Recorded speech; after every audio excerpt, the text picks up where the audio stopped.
మనకు వచ్చి దాదాపు 36 రోజులైంది.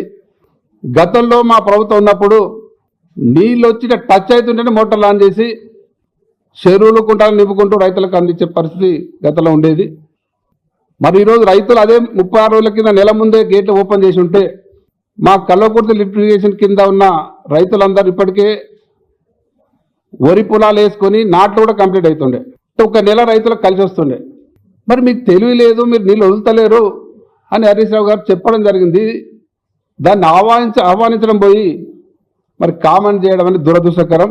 హరీష్ రావు ఏం చేసిందని కాదు, అసలు హరీష్ రావు లేకుంటే హరీష్ రావు ఆ రోజు ఇరిగేషన్ మంత్రిగా కేసీఆర్ గారి సూచనల మేరకు పాలమూరు జిల్లాలోని అన్ని పెండింగ్ ప్రాజెక్టులను కూడా కంప్లీట్ చేయడం జరిగింది. రాత్రి బౌలు కష్టపడి రాత్రులు అక్కడే పడుకొని ప్రాజెక్టులు కంప్లీట్ చేసి మామ్నాడ్ జిల్లాకు దాదాపు 7 లక్షల ఎకరాలు నీళ్లు అందించడం జరిగింది. కల్వకుర్తి, నెట్టంపాడు, భీమా ప్రాజెక్టుల కింద. గతంలో మీరు చూసిండ్రు, పాలమూరు అంటేనే పెండింగ్ ప్రాజెక్టులు, వలసల జిల్లా అని పేరు.